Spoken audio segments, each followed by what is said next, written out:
Sixth Street Consulting founder Ro Kolakowski joins us this week to pick apart news from ConnectWise, Augmentt, Addigy, as well as a lively discussion about a new foldable PC from ASUS, plus a special guest interview with Sanjay Mehta from Tackle on the importance and future of cloud marketplaces for channel pros. It's ChannelPro Weekly number 238, Invoice Jenga. Hello and welcome to ChannelPro Weekly episode number 238. My name is Matt Whitlock, technology editor, online director, and your host of this fine show for folks out there like you. And if you've got your headphones on and you hit play and you're wondering, am I in the right place? Well, first look around you. If you're like in a bus, well, hopefully you're going somewhere. If you're in a train, hopefully you're going somewhere. If you're in the bathroom, I don't want to need to know about that. If you are at the office, well, that's an interesting one, because if you're at the office and the office is some place that has computers and you are doing things that are assisting others in some way, shape, or form with their businesses, with their technologies and their computers, other businesses, I should say, meaning that you're like what's the acronyms for these? VAR, integrator, MSP. If you know what MSP means, you're definitely in the right place. If you are an IT consultant, if you're a system builder, if you are I said IT consultant, but if you do other kind of consulting things, as long as it's kind of technology related, guess what? You are in the right place. If you are on an airplane and you don't know how you got there, don't panic. Just when you land, the nice ladies who work in the airline will help you in some way, shape, or form. So just keep that in mind as well. I'm droning on and on and on, and Rich hasn't stopped me yet, so I'm just gonna stop right there and say, joining me each and every week is the man of the hour, executive editor Rich Freeman. Hey, you know what? You just reminded me. You were talking about, if you know what an MSP is, you're probably in the right place. It is really hard in our business, Matt, to find like really high quality freelance writers, and we need freelance writing help. And so my bar used to basically be, if you know how to write, you know what an MSP is, and you fog a mirror, we're interested in talking with you. That's all you got to do. If you fog a mirror, in other words, if you are alive. We have very high standards, I can tell, Rich, over here at ChannelPro. Now, have you ever been on an airplane and forgotten how you got there, or do you generally remember why you are there? I can't think of a situation where I've forgotten how I got onto an airplane. I have been, I travel quite a bit. I have been in that frightening situation where I'm in a hotel room and all of a sudden I don't know where that hotel is. Like, what city am I in right now? That will happen maybe once or twice a year, and it's an unsettling experience. Well, with the amount you travel, I can imagine that does happen every now and then. Now, have you ever been at home and then you woke up and you're like, wait a minute, aren't I supposed to be at a hotel? Exactly. Yeah. This glass doesn't have a little, paper cup on top of it. Something's wrong. No, that experience I can thankfully say I have not had. My room doesn't look enough like a Hilton. I'm lost. Well, that's good to know. So how is your week going? You are home right now, I see, but is that because it's like Labor Day, going into Labor Day weekend, not a lot of events this week, or what's the deal?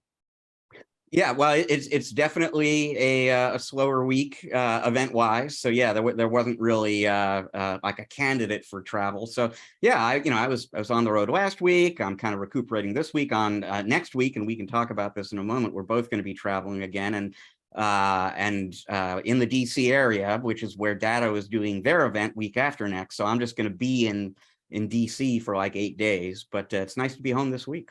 Awesome. Well, no reason to beat around the bush. This week's kind of a slow week going into the holiday weekend here, but next week is not. As you said, we're going to be in DC. Rich, why are we going to be in DC, and why does our listening audience and viewing audience want to know? Well, they want to know because this is a phenomenal event that they still have an opportunity to attend. This is going to be in the Washington, D.C. area, right by Dulles Airport. This is the 5th of our 6 in-person SMB Forum events for 2022. And once again, the content that we're presenting this year, which is, I'm just saying, this is maybe, a little self-serving, maybe I'm biased, but the content has really been a hit with our audience this year. We have a cybersecurity session that's built around security storytelling. We're calling it the Security Slam. And so these security stories are both very entertaining, but very informative as well. We have a session about making money in Microsoft Azure. We have a session about hiring and retention of employees, which remains a big challenge out there. But to make that fun, we're kind of presenting it like a game show, like TV's The Dating Game once upon a time.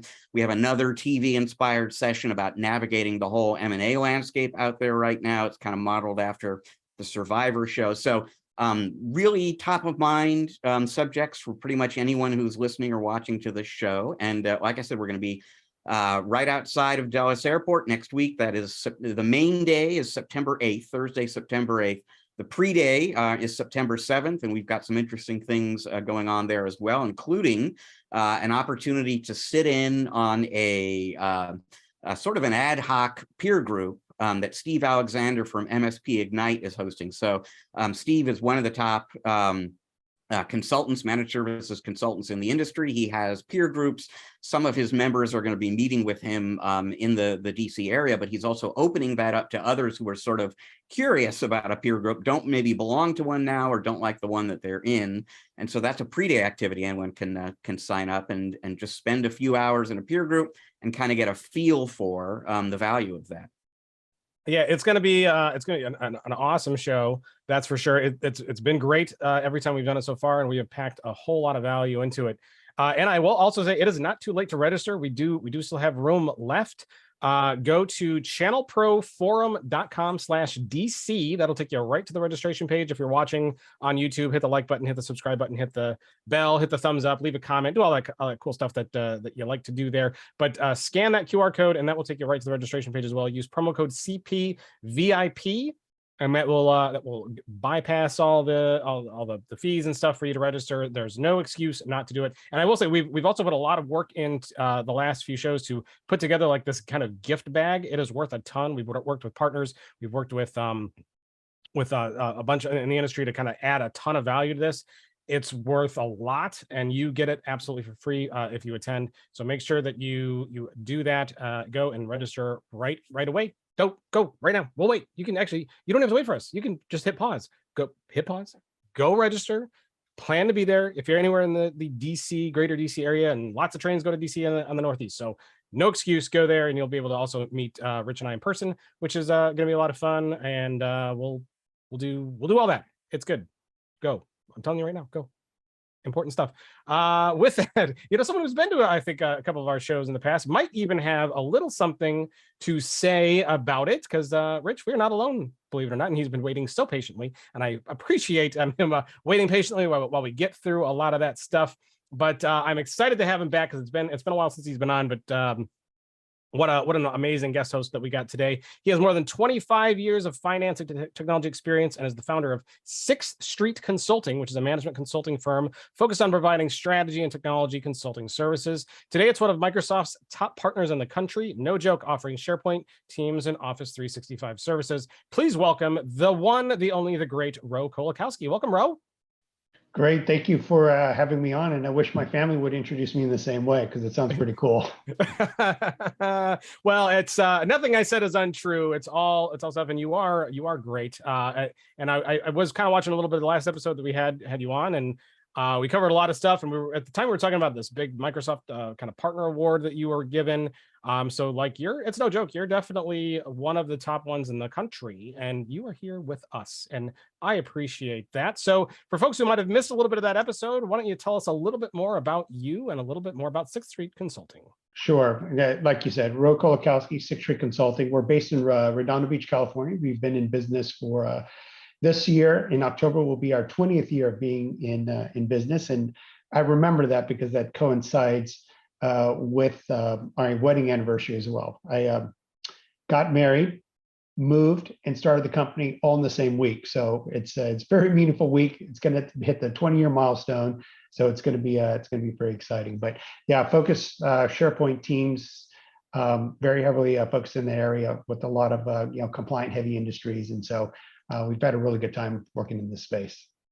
Okay, so that sounds like complete insanity. Like, okay, you're getting married, and you're thinking like, okay, I'm also gonna like start a business.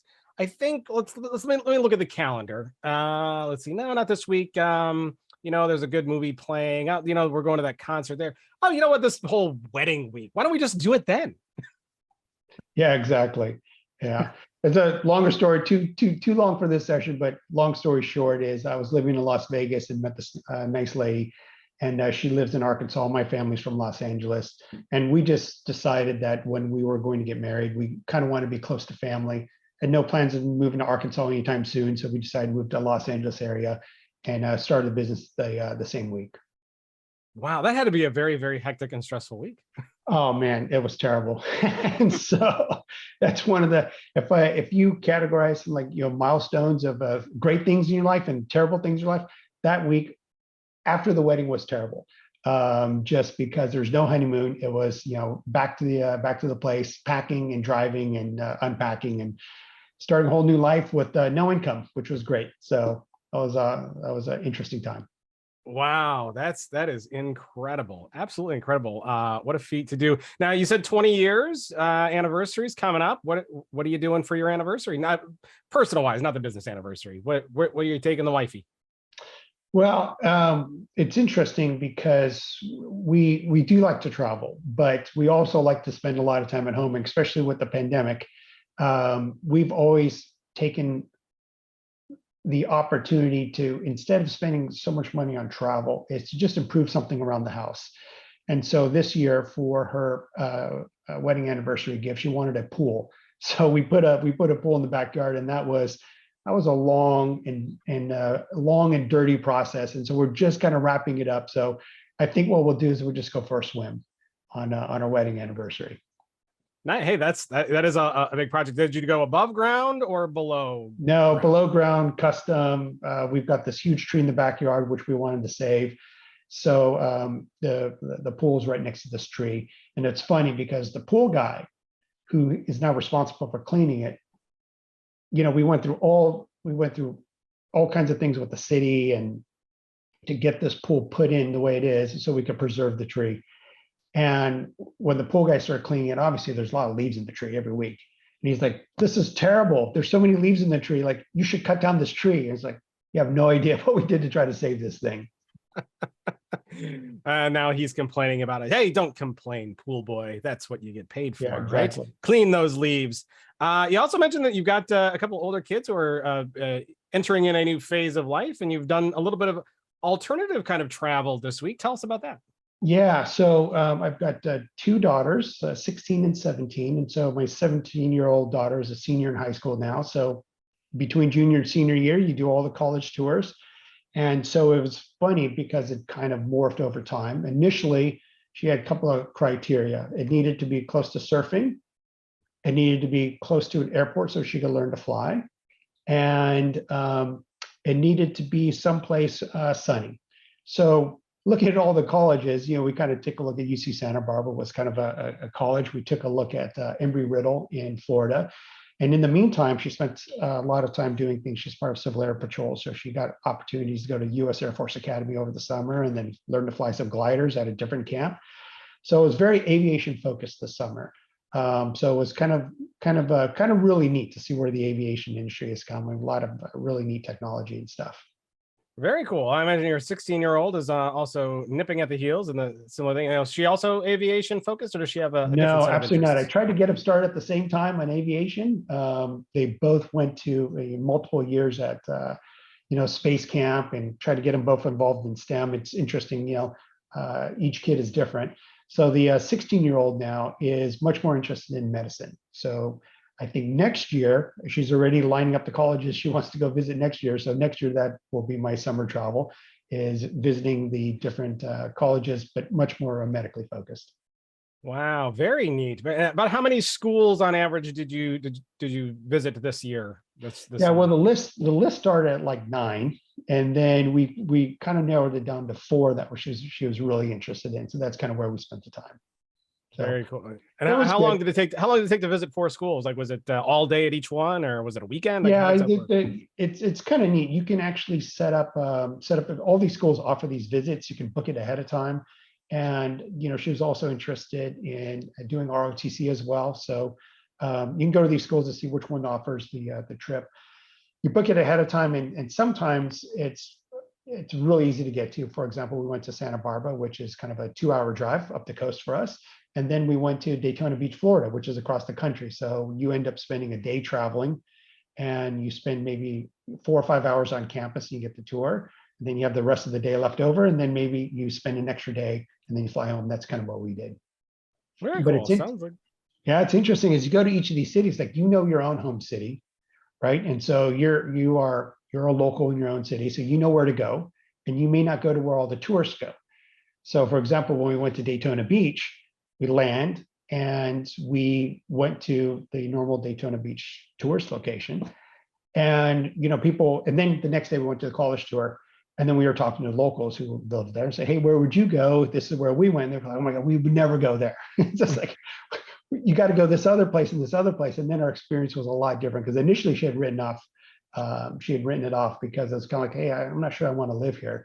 But the second day when we got the note from the locals and we actually went to those particular areas, is a much different experience. So just keep in mind, everyone, doing your college tours, don't ask the locals where to go. And that's actually what we did on the second and third days. very cool. Well, it's good advice. Good luck with that. I hope it all works out well.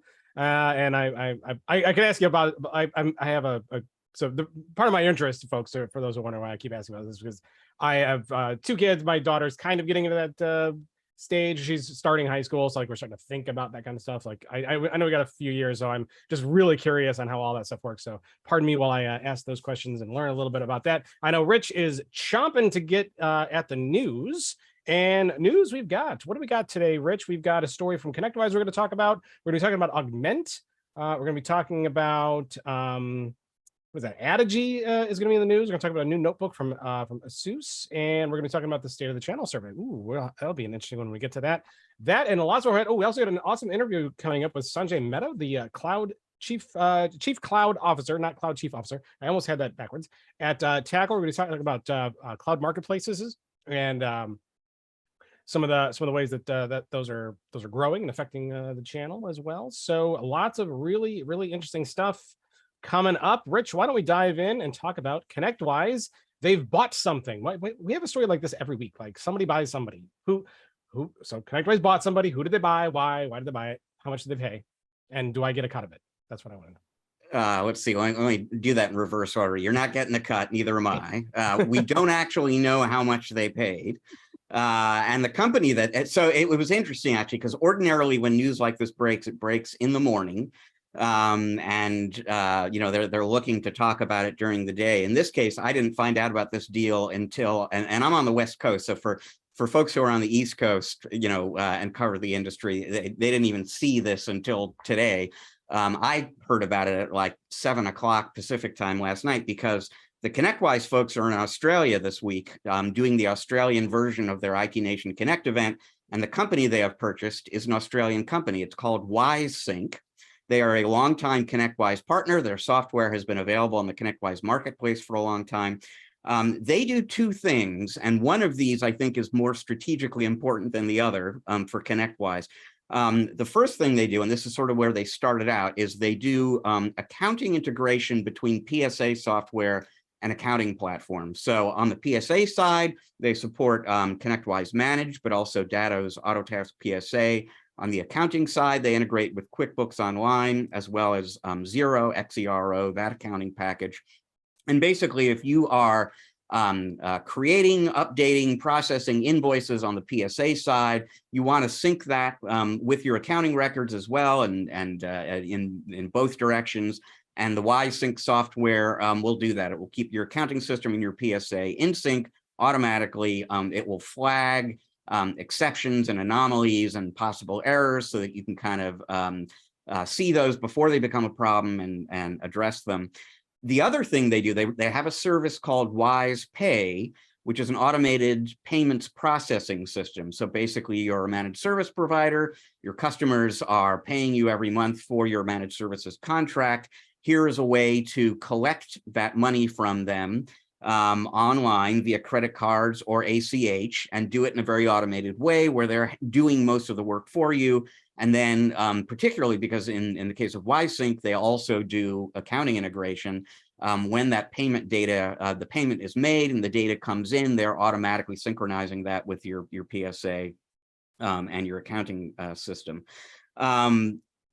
and I should also say the Wise Pay service integrates with a number of different quoting solutions, including ConnectWise Sell, but QuoteWorks as well, and some others out there. So it's a tool you can kind of build into your quoting process too. So of the two things that they do, the accounting integration and the payments piece of thing, I think it's the payments piece that really explains this acquisition, because the vendor that pretty much everybody in our audience knows about when they think about payment processing for MSPs is ConnectBooster. They are easily the biggest name in that kind of software right now. They have been the subject, almost all year, of acquisition rumors. They have not been acquired by anyone, but rumors have been floating around for a long time that somebody has bought them and that this will be announced at some point soon. The name Kaseya has come up a lot in connection with those rumors. We don't know if there's any truth to any of that. But it is interesting that ConnectWise has decided, maybe because they know something we don't about the future of ConnectBooster, ConnectWise now feels like, well, this is a service that that we really ought to be providing our partners as well. And buying WiseSync gives them a way to do that. And even if ConnectBooster isn't on their mind at all, and I'm sure they will continue to partner with ConnectBooster as they always have in the past, this is just expanding the platform and adding in another service that pretty much every MSP could use some assistance with. Wow. Yeah. Good. Yeah. So Ro, is this an area that that you struggle with or could use assistance with? Well, what's interesting is we did our ConnectWise implementation about 7 years ago. And so at that time, we did an on-premise implementation, and they offered some partner integrations to integrate with QuickBooks and then to integrate with payment processing and stuff like that. And so we took the recommendation, and that's kind of what we did. But we pay those companies separately, right? So, with doing something like this, obviously they're going to kind of, build out their vertical capabilities. I wonder for a company such as mine and many other companies who are using ConnectWise, they've got their integrations in place. I wonder what would be what would compel us to change, right? Because once the integration's in place, it's kind of like, a very delicate Jenga, setups. Like, you don't want to kind of touch it if you don't have to. If it's working, like, don't mess with it, right? And if it can't be priced, because some of these integration providers, maybe it's $100 a month or something like that. If you mess something up, you're going to spend way more than that trying to get it fixed, right? So I wonder what their value proposition is for companies who have existing integrations. For new ones, it makes perfect sense, right? ConnectWise is going to offer this nice little slick package for people that are implementing ConnectWise, but for existing customers, I wonder what it is. Yeah, and you would think by now I would have a very quick answer to that question, because I've certainly attended a lot of ConnectBooster presentations and pitches. I would think a big part of the answer. So obviously for the companies that don't have something in place, the ability to just kind of tap into a platform that's going to connect you to, any bank or credit card or whatever that your customers could theoretically be using and just pipe the money, that would be very simple. For the ones who have an integration in place, the only answer I can think of off the top of my head would be, is there automation built into a WisePay or a ConnectBooster product in terms of sending an invoice to the customer, reminding the customer when payment is due, handling the messaging back and forth with the customer as they, is there some kind of productivity benefit maybe of working with a vendor like that? Yeah, but it's, I just remember it was pretty painful for us to get everything set up correctly because they were disparate companies, right? So sometimes when things aren't working, there's a lot of pointing fingers, like, oh, it's their software versus this thing. But if they can, create that vertical stack of capabilities, and this is another thing they'll take care of, especially with their service contract, could be compelling. I'm also in the camp of, if it's not broken, don't fix it. And it sounds like that's pretty sage advice, but it sounds like a pretty neat solution for ConnectWise folks who might even be struggling with keeping their bank records and their accounting stuff in sync, because maybe they're their own accountant and they're not very good at it. Maybe their accountant takes too many vacation days or doesn't drink enough coffee and misses all the transactions and doesn't put them in. lots of reasons. There are lots of reasons why they might like this. Ro, do you do your own accounting? I would assume not at this point. So we have an outside consulting, excuse me, an outside accounting firm that that does our work. We do the basic data entry in-house, but we actually the people who have real access to the books are the accountants, and then we do a regular kind of once a quarter sort of an audit, make sure we're doing everything correctly, and obviously they do our taxes and stuff. But the accounting functions are in-house. But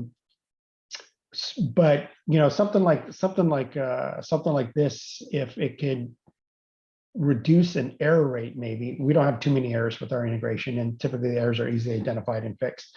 But if there's a high error rate, that although the integration might be inexpensive, but the errors are costing you, you know, a lot of money, and you can't seem to get them fixed, this might be an alternate solution for that. That could be one of the compelling reasons. Yeah, interesting. That is a good compelling reason.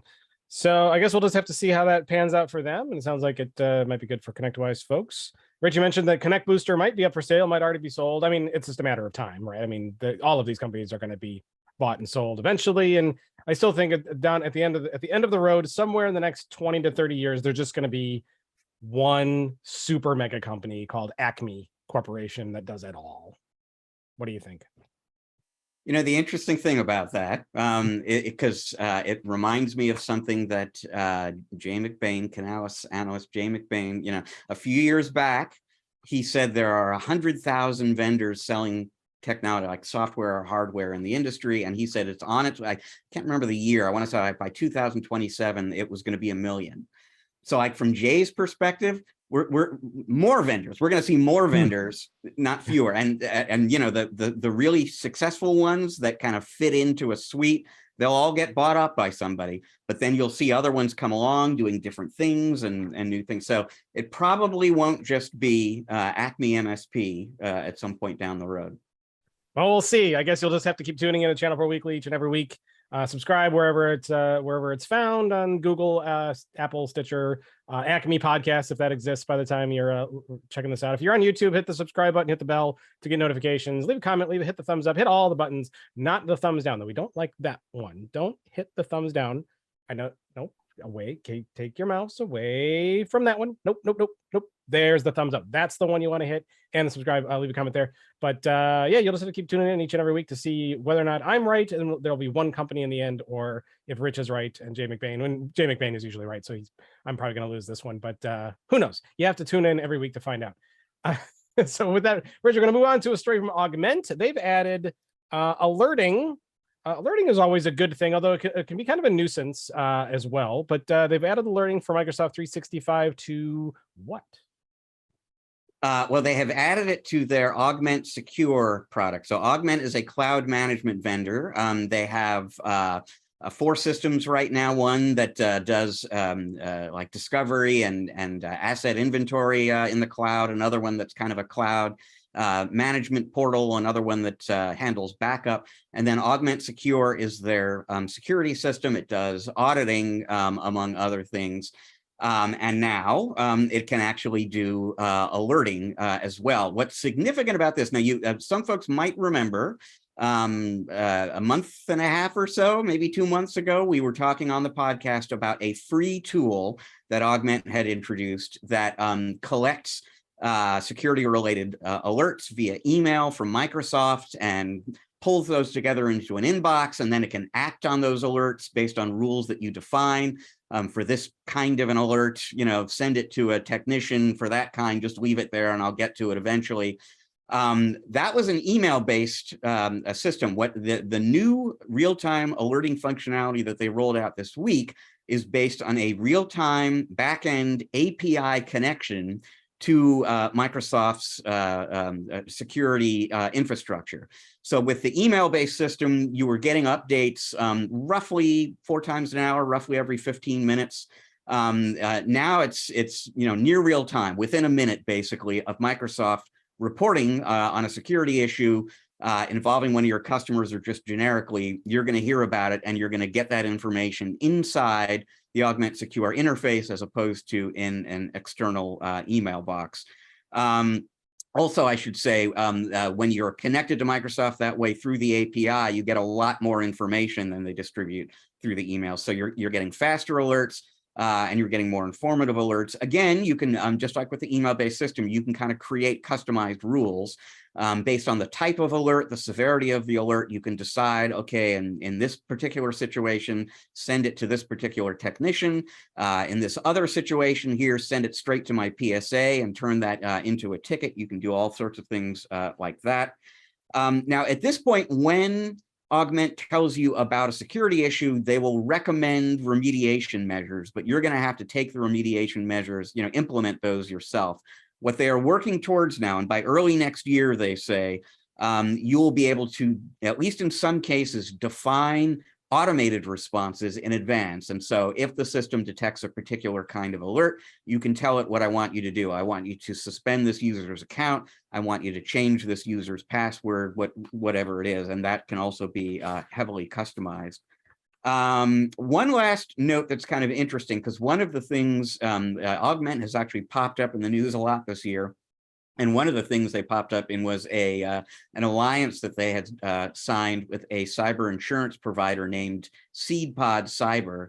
And basically, if you allow Augmentt to share data about an end user environment with SeedPod so they can validate that the customer is doing the right things around security, then the customer can get discounts on cyber insurance, or in some cases just get cyber insurance, period. That application is going to be accepted and they will pay less. Now that the security alerting functionality is in there and SeedPod can actually see threat volumes decline over time and alert volumes decline over time, they will reward those end users for getting better at security and having fewer issues by reducing their rates again. So there's actually a nice little cyber insurance tie-in here too. Interesting. Yeah. I mean, I think anytime, Ro, whenever you see things like alerting, but alerting is a double-edged sword, I know, for most MSPs. Yeah. Alerting that is tactical, that is useful, that is not, and that is actionable, I think, is probably what's more important. So when you see systems like this, I think probably if I'm going to use my telekinesis here to pipe myself into the Ro Kolakowski brain and say the automated remediation part is probably the more interesting part of this, and that's not out yet. But what do you think? What do you think in general so far? Yeah, whenever I hear alerting, I mean, from being a service provider and then also just working with customers where we build custom workflows for them and they want alerting as well. There is this, I would say, the sweet spot, and that sweet spot is different for everybody in terms of what is the right amount of alerting, right? And so, I think the interesting thing for something like this would be, do they have access to telemetry and they're providing new types of alerts that would make my life better, right? If I knew this, because with any of any MSP, they've got an RMM tool. You can configure this thing to spit out all kinds of alerts, and a lot of times it's probably too much where maybe people aren't looking at it, right? And so you've got to, and then obviously if you don't get the telemetry of something that's happening, that's dangerous as well. So there's going to be a sweet spot for everybody. And what we've noticed over the years is, depending on whoever is managing our group, we set it up so we think we're getting the perfect volume, the perfect amount of alerts for this person. And somebody comes in and runs and says, oh, that's too much or that's too little. So it really is, in case by case, depending on whoever is kind of in charge of reacting to those alerts and what they want to happen. So I'd be more curious in terms of what access to what telemetry that they can that these alerts can trigger, and that might give us a couple of extra tools in the toolbox to kind of create actions afterwards. Yeah, well, and it's also nice. It seems that it's getting, that these alerts are kind of getting ingested into a dashboard and is kind of sorting and doing some things to kind of help at least take the monitoring part, because like the last thing you want is just technicians monitoring an email inbox that's got 6,000 alerts in it over the last hour, right? Because that's not very useful. So it's cool that they've got it this far. I love the idea, the sound of the automated remediation stuff, though. That sounds pretty cool. Do you have any like automated solutions like that you're currently using? So what we end up doing is we use ConnectWise, and so all of our alerting, obviously we have a bunch of different systems, and then sometimes we are, for us, our business is a little bit different, is we also manage a lot of on-prem SharePoint servers. And we are looking at specific things in the event logs, and those event logs will trigger an email, and we'll go into kind of a main box that we have that has all of our alerts. Now, against that main service board that has all those alerts, we have a whole bunch of workflows associated with that. So certain things that require critical action, some sort of automation. Yeah, we do sort of those things. It kicks off a ticket, this person's notified, and so on, or certain things are escalated. So we kind of use kind of the email funnel in the past when we've tried to kind of manage individual dashboards from these different systems. And a lot of these companies have really amazing dashboards. I mean, Azure's got a bunch of different dashboards, which are cool. Your RMM tools probably has a bunch of dashboards. Antivirus has a bunch of dashboards. How many people do you have to monitor these dashboards, right? So it's got to, at the end of the day, for at least for us, it kind of funnels down to kind of one dashboard, and then we sit there and we figure out what the sweet spot is in terms of learning the automation that kicks off after that. Because the worst thing that could happen is a piece of automation kicks off when it was a false positive on something, right? And then you're basically you're spending more time undoing that work. Yeah. So Rich, did Augmentt say this is something that it's included with one of their current product suites, or is this something that you got to subscribe to separately? How does that work? So this is just functionality that is now built into Augmentt Secure. So if you are a subscriber to that part of their suite, you are getting that functionality now.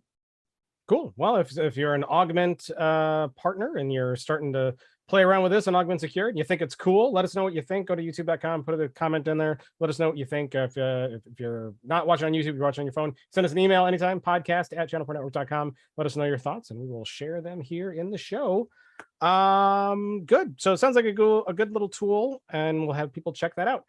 And folks, also say we're just kind of scratching the surface on a lot of these stories. There's a lot more information in here. There's a lot more detail. There's links to go off and learn more. Those are at the show notes page for this episode 238. Go to channelpronetwork.com. Find that. You'll find all the links there. Open up the description area in your phone. We put the links there for you as well. If you're on YouTube, we open up the description area there. We put the links in there for you as well to make it nice convenient, so you can kind of read along and get the detail while we share our thoughts and get the expert insights from folks like Ro Kolakowski to kind of chime in on what they think.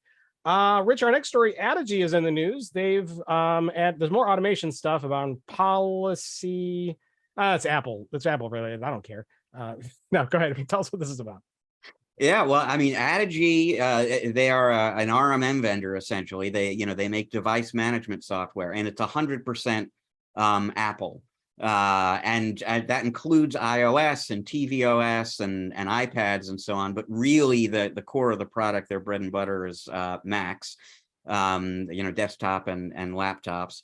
And an interesting thing, I believe, I hope I'm getting this right, but I think the company was founded in 2013. And it was founded, I remember, by people who used to work for Kaseya and realized that, the RMM systems that most MSPs were using at that time either couldn't touch Apple hardware at all or weren't very good at it, and they sort of saw an opportunity. But it was kind of a niche opportunity in 2013. That's really not true so much anymore. Macs have become a pretty standard presence, and they account for a larger and larger percentage of the endpoints at SMBs these days. Addigy has a platform that's all they do is help you manage those MacBooks and other Mac products. So what they did is they added a new feature to the system that they're calling flex policies. And so basically, and this I'm sure will be a familiar headache to people in the audience right now. You add a device, let's say, a customer buys a new device, you add it to the system. Now you have to go in and apply the various management and security policies that you want to apply to that device. And it's typically a very manual, hands-on kind of process. What this flex policies feature lets you do is go into the policy inside the platform and create what Addigy is calling a filter. And so you can basically, and there are a bunch of different variables that you can use to define what devices will get caught by this filter. But let's just say that there's a particular policy that you always want to apply to any MacBook, any laptop from Apple that is operated by somebody in the sales department. You can kind of say, anytime you see a new device of that kind pop up in the system, add them automatically to this policy, so that policy application process, the onboarding, it is no longer manual. It just kind of happens when the device first pops up into the system. And you can, an individual device can show up in multiple policies. You can exclude an individual device if they're, you don't want the to apply a policy to the CEO because the CEO travels overseas and this would create hassles or whatever. You can kind of exclude specific devices or sets of devices from these policies. You don't, other than kind of creating these filters, you don't have to do anything to your existing policies or policy hierarchy. You don't have to like rebuild policies to take advantage of this. This is just something that you can kind of add in there. So, the Addigy folks are saying, less manual work, more productivity, much faster onboarding for new devices, and all good for the Addigy MSPs out there. Yeah, bro. Comment? Yeah, we don't use Addigy, so I'm not super familiar with it, and most of our audience obviously is on Windows-based computers. But as you were saying, we have noticed, especially with the pandemic and people working from home, and a lot of companies allowing customers to kind of really seriously, BYOB sort of what their device is, and people are choosing a lot of Apple devices. So they are showing up in areas we had never seen before. And one of the other things, I don't know if it covers iPads as well, but iPads seem to be a really prevalent way that a lot of people are consuming corporate information now. So we build solutions in SharePoint. People are consuming information through SharePoint and OneDrive. And all of a sudden, we have to be experts on iPad and a lot of Apple things that we never had to be experts on before. And when we're building these solutions, a lot of the times customers are looking at where we're building this very specific solution to attack this business need. And they're expecting us now to manage all those endpoints that were only there for that one business need, right? So these are people on the field and stuff like that. So it could be really something interesting to look at. I'd be very curious to see how it works. Yeah, have you put any specialized tools in place to deal with Macs, or is this kind of an area that you're starting to now look at because of the prevalence? Yeah, so like I said, mostly iPads for us. The two things that we're familiar with are Mosel is kind of a system for managing those either iPads or iPhones, and then also Intune. And so those are kind of the two platforms, obviously being Microsoft focused. We're a little bit more focused on the Intune side. But I would say, that's not our specialty area for like MacBooks and stuff like that, but it might need to be in the future, right? Because we're building these solutions now, and now that the solutions, in the cloud and SharePoint Online, Teams, Power Automate, all that stuff, however they consume it is really now a lot different, right? Before it used to be the standard computer attached to Active Directory. Now it's like, oh, it can be sort of any computer because the stuff runs on the web. So, we allowed each customer X amount of budget, and they're buying their own machines, and we're being a lot more flexible, and we're seeing a lot more Macs in corporate computing areas where we've never seen them before. So yeah, I think your audience, in terms of MSPs, has to get up to speed very quickly on being able to manage those devices effectively. Yeah, you mentioned Intune. I know that handles Mac, at least MacBook, and I think it handles iOS as well. What you can kind of parse this Addigy story maybe a little better than most. What is this doing that isn't possible in Intune? Oh, you mean Addigy? Yeah.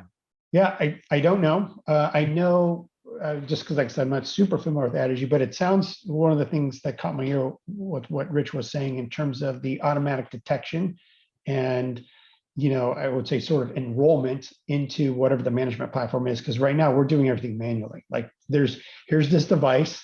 We want this iPad, it's connected to maybe the company Wi-Fi, but we want this iPad is not enrolled in sort of any sort of a mobile management platform for us.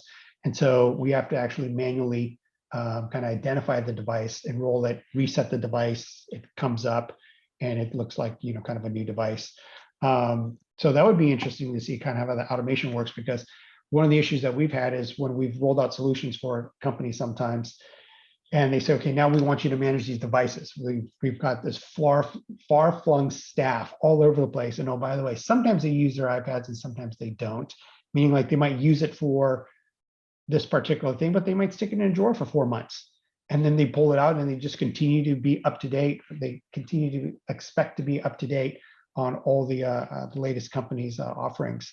And so that's been, we've sometimes have to have those Macs shipped to us, right? Because the end user doesn't want to touch any of the details, right? But if you can automate some of that, that could save a lot of time. Yeah, well, something that our listening and viewing audience might be interested in. So go and check out that story and learn a little bit more about that. If you're dealing with a lot of Macs, it might solve some of your Mac woes and make things a little bit easier. But I want to get off of Macs because I'm much more interested in this next story that we're going to be talking about. And that is a new ZenBook from ASUS. We talked a lot about ASUS notebooks on the podcast over the last, 3 to 6 months. They're doing a lot of interesting things, some stuff aimed at business. And this one is one that's, this could be an interesting discussion. I don't know. We'll have to see. So Rich, they've introduced what they're calling the ZenBook 17 Fold. Tell us about that. Yeah, and I put this in the show this week just for you, just to get your reaction. I'm super curious to hear what you think about this. The ZenBook 17 Fold is a 17.3-inch foldable laptop with an OLED display. I mean, think of it basically as one big 17.3-inch display that you can fold down the middle. If you fold it, so you can use it just as one big tablet, or you can fold it down the middle, and then the 17.3-inch 4x3 2.5K touchscreen becomes two 3x2 12.5-inch displays with a 1920 by 1280 resolution. There's a virtual keyboard if you want to use the, in the folded scenario, if you want to use the bottom half of that, if you will, as a keyboard. There's a virtual keyboard. There's also an external keyboard with Bluetooth connectivity that will sort of snap into place magnetically with the front of the device. 3.31 pounds without the keyboard, just slightly under 4 pounds with it. 16 gigs of RAM, a terabyte of storage. They're saying up to 9.5 hours of battery life.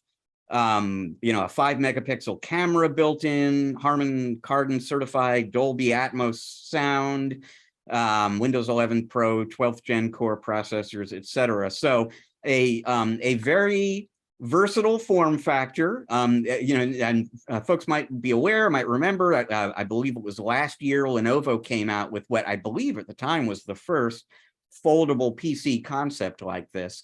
But I think that is a significantly smaller device than this one. So part of what's interesting about this is just that it is a 17.3-inch device. I can't remember how big the Lenovo one is, but smaller. The ASUS folks are saying you can use it in a tent mode, you can use it in a laptop mode, you can use it in a tablet mode, and it will fire away for you and keep you productive regardless of the use case. All right. So before I give my thoughts, I want to go to Ro. Ro, what are your thoughts on this particular device or approach? Yeah, I've looked at that article and checked it out. It looks really cool, but it sounds expensive, right? I mean, it sounds like cutting edge technology, and I don't know if Fragile is in there as well. I mean, you've got now 2 screens to worry about, right? And it's foldable. Probably not the device for me, but the device for somebody that's got that interesting use case. And I just say not for me. Just I can't be trusted with anything nice. I'm too hard on my equipment. When the Microsoft Surfaces came out, I broke 4 of them in a row until I decided I can't be trusted with them. So I walk around with the old Lenovo. I think it's a Lenovo ThinkPad or something. It's kind of like a tank, and it's fine. And I've damaged that one as well. All the casing's cracked. But for some people, this is going to be a super nice device. I'm wondering if with the screen when it's foldable, if it gets hot, with the virtual keyboard and stuff. And what are the actual use cases where people would actually find this useful? I'd love to hear from the audience as well at some point in terms of maybe feedback in terms of, has anyone used a device similar to this or with this sort of capability? The reason I say that is because we recently kitted out everyone inside our organization with the new Microsoft Surface Book. And people use it as just like a normal laptop. I'm trying to say like, hey, do you know like the screen detaches and you can draw on that? You can do all this like this really cool stuff with it. And people are like, no, I just really just leave it in the dock all day.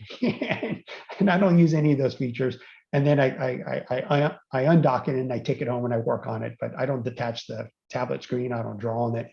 So with these devices, it's built for somebody, and I'm sure it's really capable. But I'd be interested to see what people's actual use cases are with it. Yeah, you hit the nail right on the head a little bit. And Rich, I think we talked about this a couple weeks ago on the show, a little bit about 2-in-1s, and 2-in-1s are cool. When you get a 2-in-1, you think like, oh wow, I can take this pen and I can draw on it, and I can touch the screen and I can do that stuff. And I think ultimately nobody does.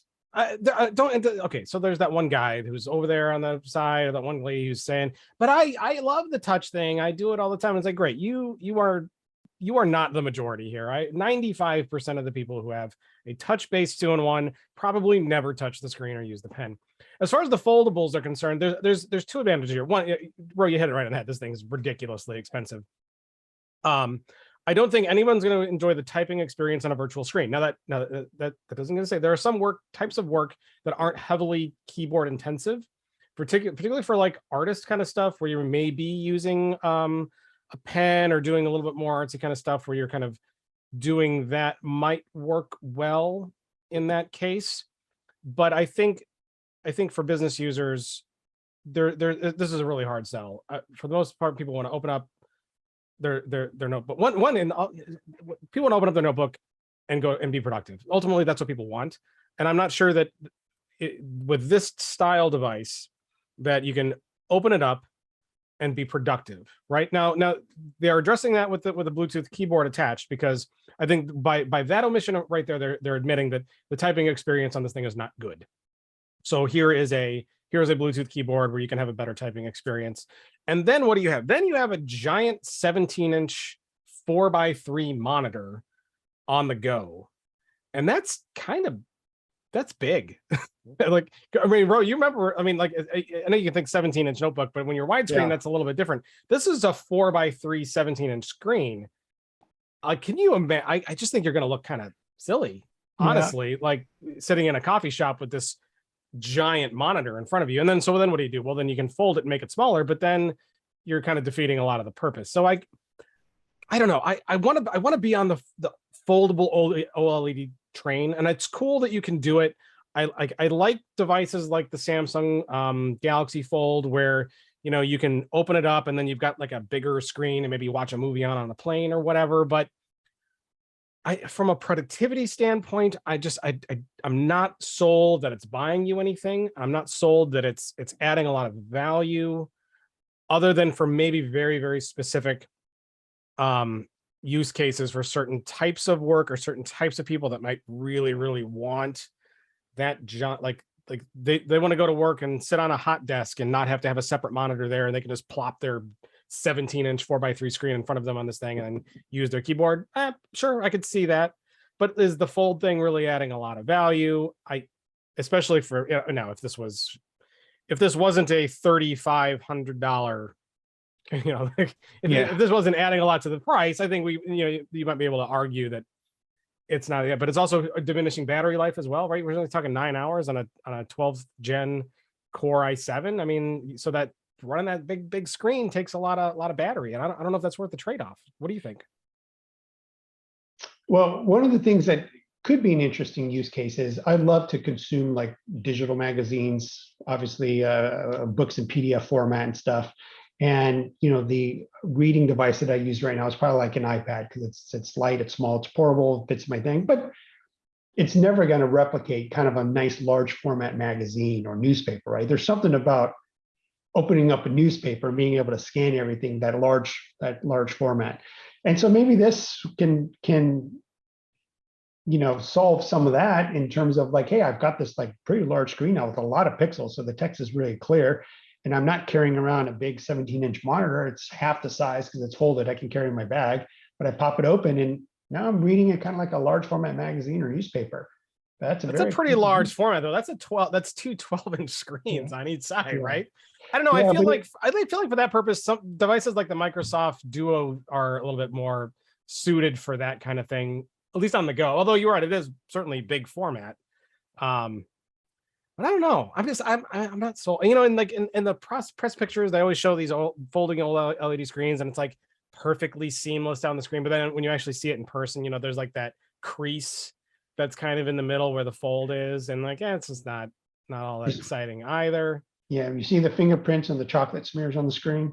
Chocolate smears. I always have chocolatey fingers when I'm using. I mean, I make that a point to anytime I touch a laptop screen, I always dip my fingers in like milk chocolate first, before I touch it. Or jelly. Jelly's another good one to do that with too. Yeah, and isn't it weird when someone else touches your touch screen? It's like that touch screen is just for me and my fingers, not anybody else's fingers. My fingerprint's fine. Your fingerprint's no. Well, it depends on what they're touching it with, though. So if my screen's covered in chocolate and they're adding maybe peanut butter, right. I think perhaps there might be an argument that they're adding to my mobile computing taste experience. That's a little bizarre, though. I'm not really sure that we want to be encouraging people to touch other people's screens and then have people like lick the screens with whatever you touch it with, because that's kind of weird as well. I don't know. I see, Rich. I love technology and I love this kind of stuff. I'm just not.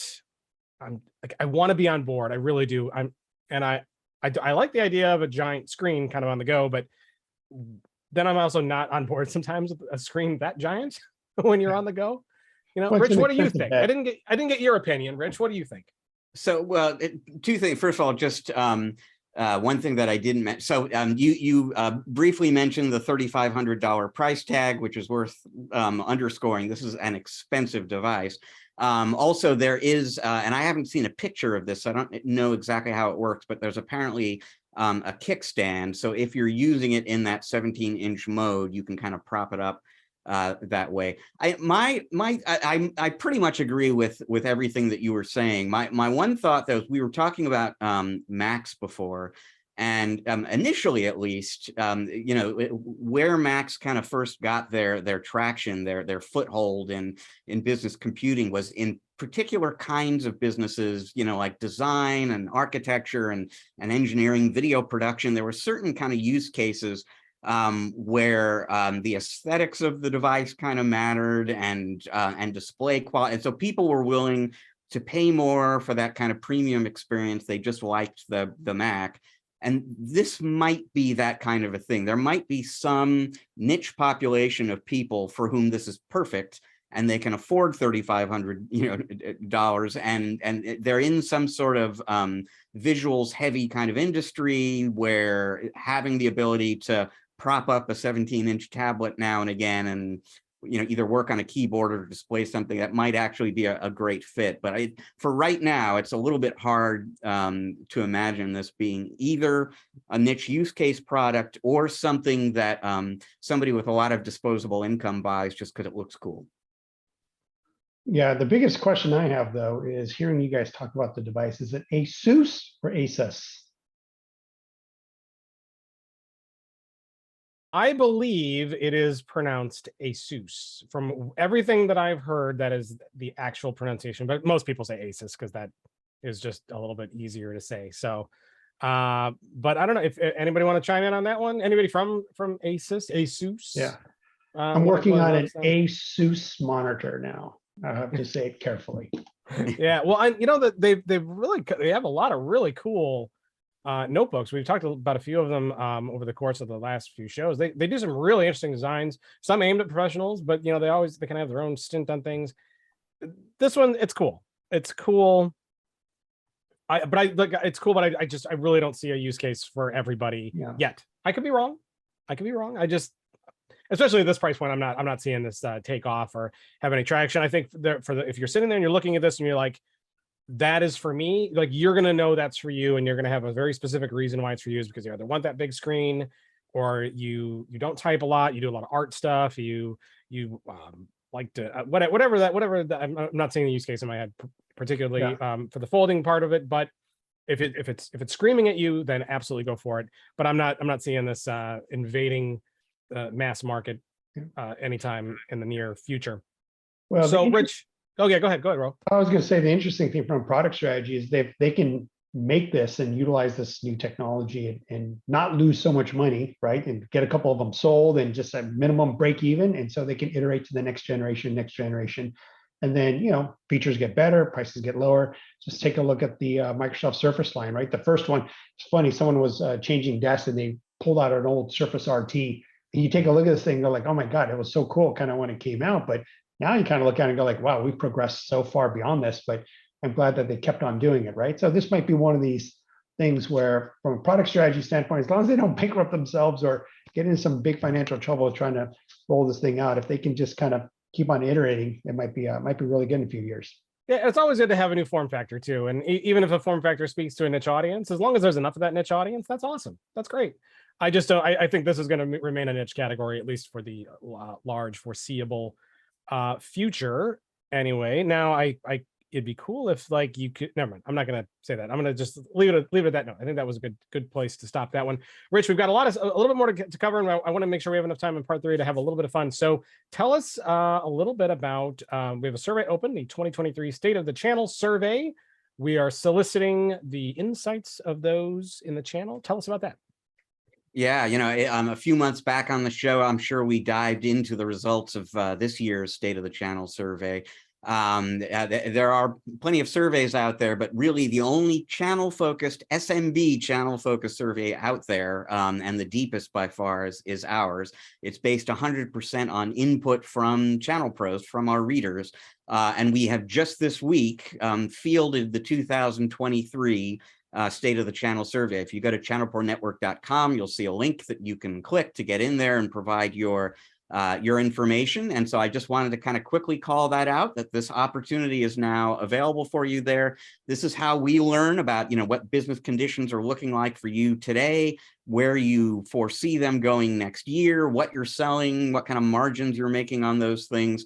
And it's just really valuable data for our readers. It's very interesting data for us. So I encourage people to get involved if you can carve out just a few minutes. It's not a big time-consuming undertaking, but to go to channelpronetwork.com, look for the link to the 2023 State of the Channel Survey, and please speak your mind. Tell us what you are seeing out there. Yeah, it's an important survey to do. We get a lot of insight out of it, and we can share then a lot of insight with you that's going to help you plan your next year to come.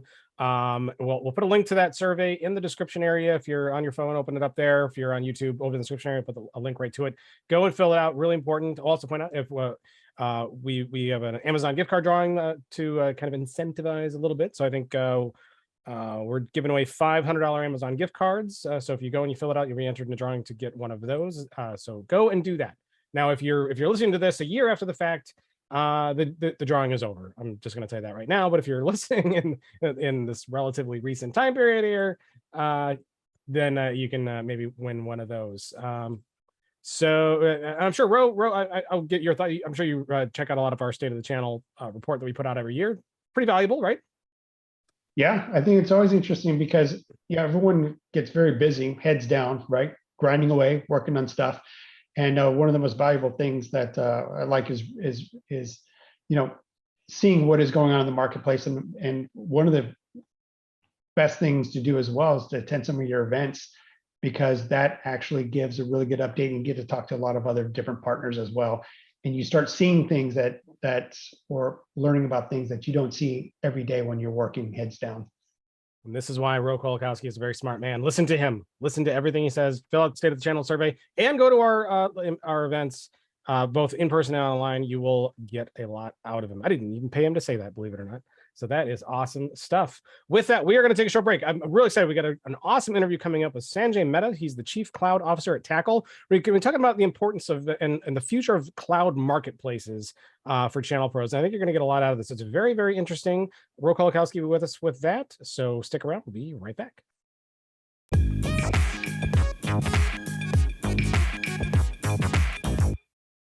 And welcome back to part 2 of Channel Pro Weekly.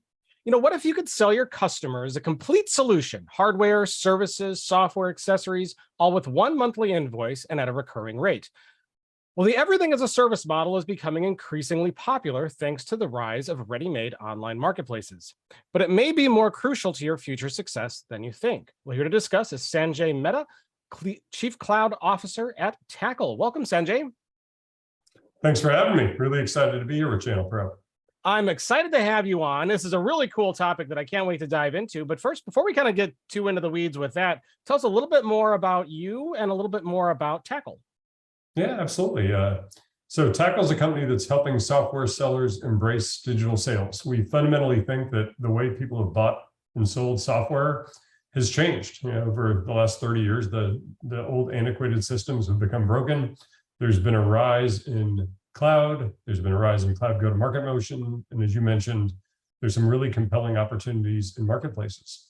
And they're kind of, we call it sneaky complicated. On the surface, they look really easy, but as you try to embrace a broad product portfolio across multiple clouds and multiple motions, it gets a bit tricky. So we've built a software platform to help folks start that journey and to scale that journey. So go from 0 to 100 million to 500 million or whatever your business heart desires. Interesting. And tell us a little bit more about you, where you're from, and kind of, something absolutely. that you kind of like to do. I spent a couple of decades in cybersecurity, all on the go-to-market side, and ran sales for a while, ran business development a bunch of times, touched marketing once and decided that's not what I'm best at. And along the way, I met the guys at Tackle and joined the advisory board and got to know more about the mission and the company values and how they're helping customers and how they were playing with the big clouds. And I thought, that sounds more like me than cybersecurity. So I made the switch about a year and a half ago, and we're about 50 people, and we're about 300 folks today with about 500 customers that are all working really, really hard to transform the way they're selling their software and meeting their buyers. Very cool. Now, you mentioned before the top of the show that you got some headphones there in the background on a Peloton. Was that a pandemic purchase, or have you been a Peloton? I just needed a place to hang my $12 headphones, really. So I bought a $2,000 bike to get them up off the ground. But I ride occasionally. I kind of, like anything else in life, you go up and down in your waves. So I'm either kicking butt on it or just kind of staring at it. And I don't know what phase I'm in now. I'm trying to get back on. We'll see how it works. Is your area of the country more open? Are you able to exercise outside again, or go to gyms, or do you tend to do that inside more? I live in Dallas, Texas. I don't know why. I've been really lucky to live in a lot of beautiful places, and I live in a place where man made everything, and if you want to see something that God made, you got to leave.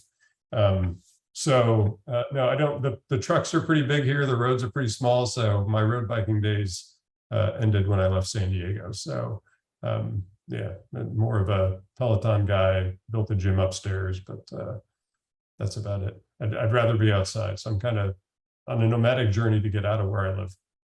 Yeah, well, I'm sure biking outside in Dallas in the middle of summer is probably not something you want to do anyway, because it gets a little warm, I'm sure.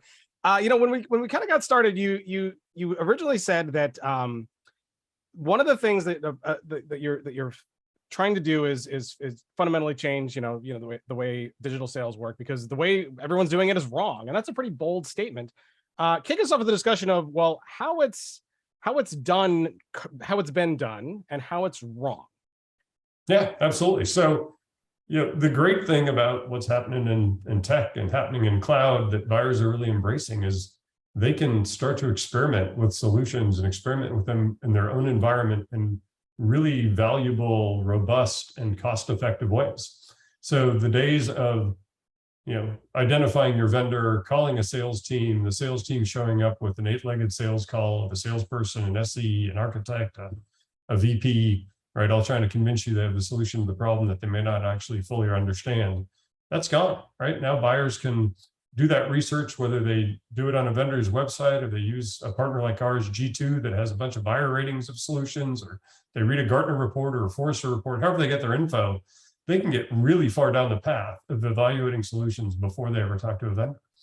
And the pandemic proved it out, right? Like, when the pandemic was starting, everybody thought, oh my God, if I can't go on a sales call, like, I'll never sell anything. And suddenly software companies flourished because they actually started to listen to their buyers and say, we need to meet our buyers where they are and how they want to consume information and how they want to try product and ultimately how they want to procure and deploy and operate.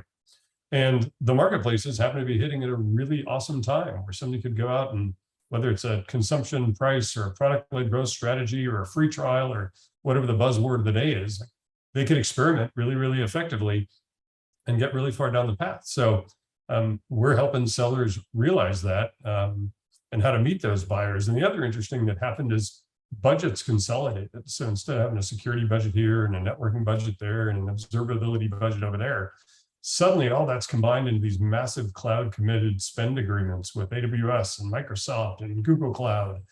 And if you want to sell effectively, you got to sell to the folks that have the purse strings. And those have all centralized in cloud budget.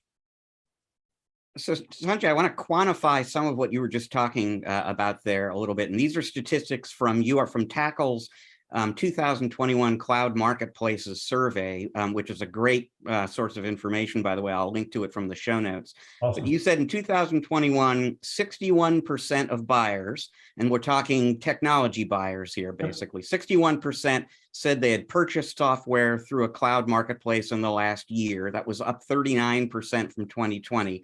83% of buyers said they are likely or extremely likely to purchase through a marketplace in the future, and that's up 12%. Yep. So, everyone is flocking to marketplaces. From the buyer's perspective, what's driving that? Why are buyers so interested in consuming and purchasing cloud software and solutions through marketplaces these days? Yeah, absolutely. And I'll give you a sneak peek. We're just reviewing the survey results from this year. So when we put out this year's report, the numbers are all up again. So the trend lines are continuing.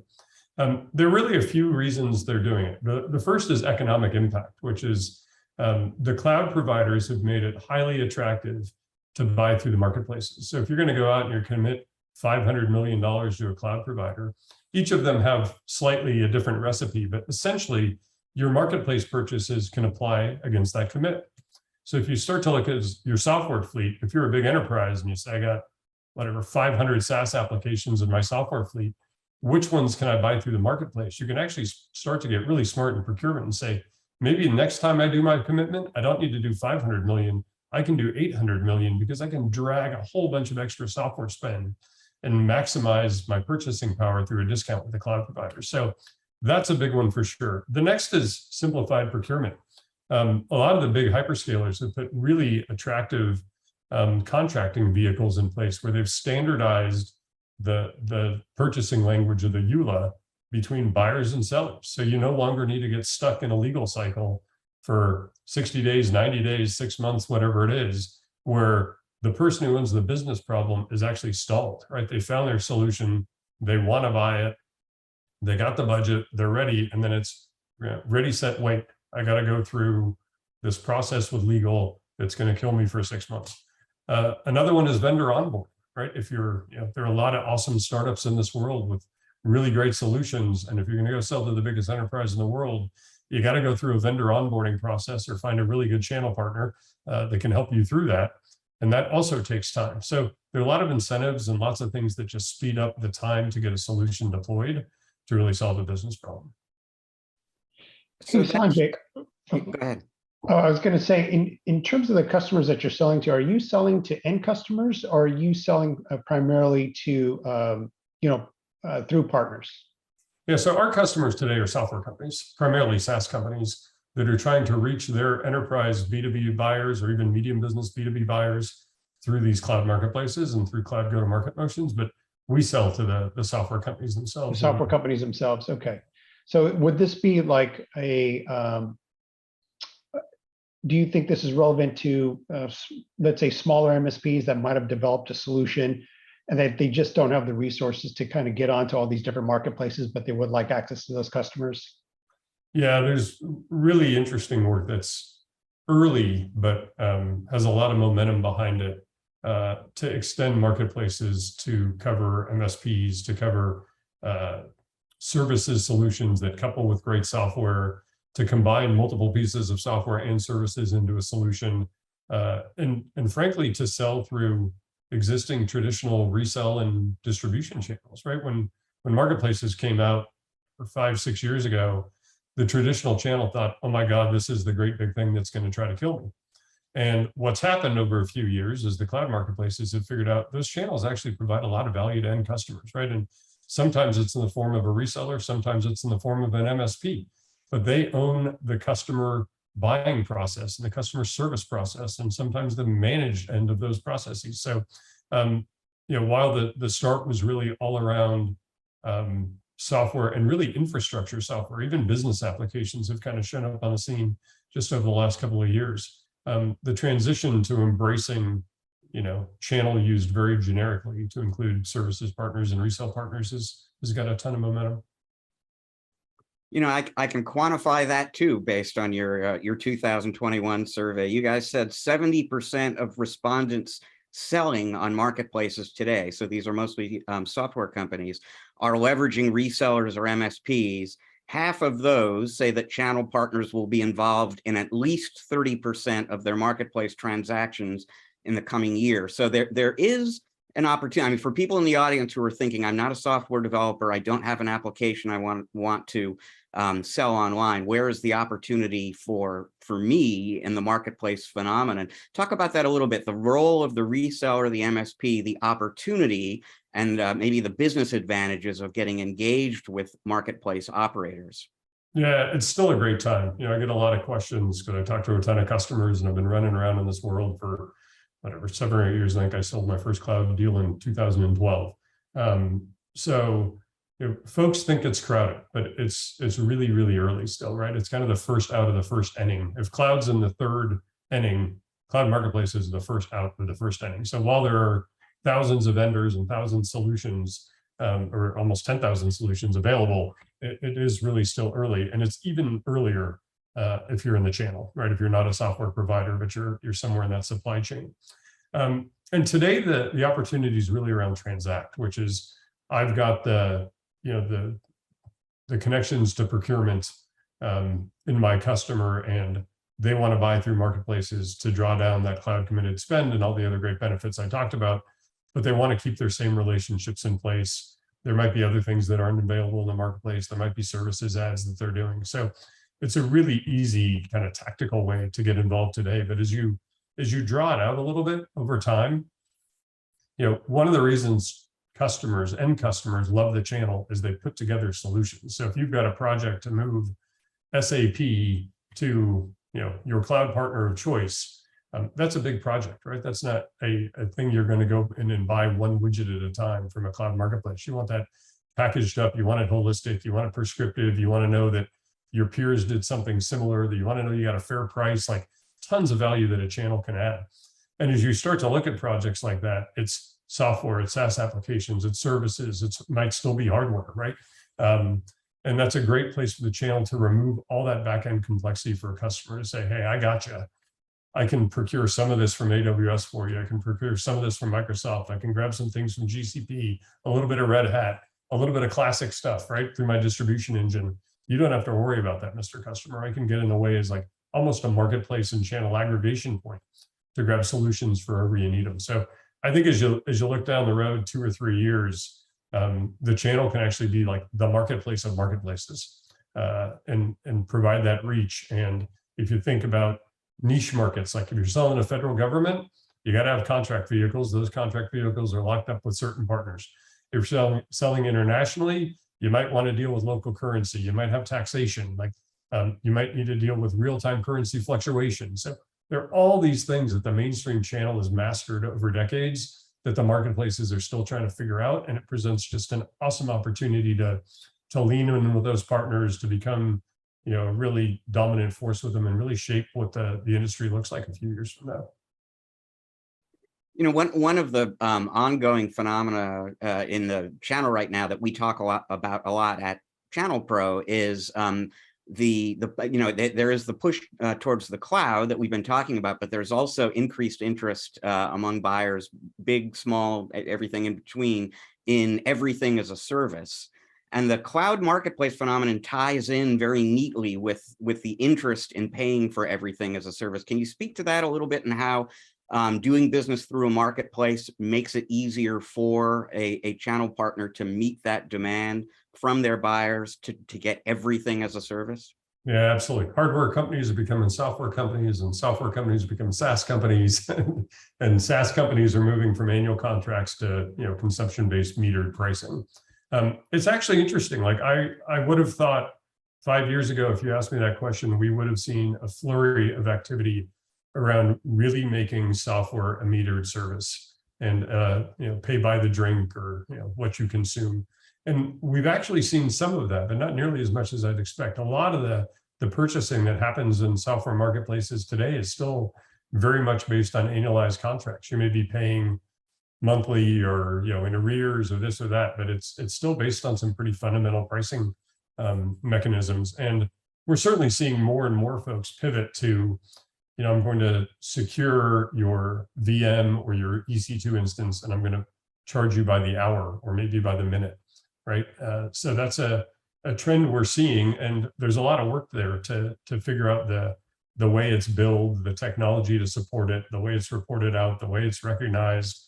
If you're an ISV, how do you book it? How do you rev rec it? If you're a customer, how do you get charged for it? There've been some awesome developments in areas like tag-based billing, where if I'm a great big media and entertainment company and I have offices all over the world and I'm going to deploy the same solution everywhere, but I want to drop, real-time, real usage billing, kind of business unit by business unit, there are actually things to support that now. So I think, if you're in the channel today and you're working for with customers that want to go on that journey, there's a big piece of education to do on the front end, just to help folks understand you can actually purchase this way. These are the ways to look at it. These are the new contracting vehicles, and then to actually help them adopt that across their solution fleet. The model we've mostly been talking about so far is one in which the seller is the software maker and the partner is facilitating that sale or maybe participating in that sale by contributing services to the deal. But there is a vehicle, a feature of the big cloud marketplaces that might actually offer some of the folks in our audience a way to actually sell their own stuff, just kind of on their own through marketplaces as well. AWS and Google call this private offers. Microsoft on Azure calls it private plans. Can you explain to folks a little bit what those are, and then how a reseller or an MSP might utilize those? Yeah, absolutely. And Microsoft just made it easier and launched private offers. I know you have a more holistic framework, but essentially you can think of a private offer as a bespoke offer for a particular customer that is discounted. So the other side of the coin is a public offer. So if you're listing your solutions in these marketplaces today, you're an MSP and you want to list your managed service for consumption by whoever randomly finds it, you can have a public offer with a list price and anybody can go out there and pay for it.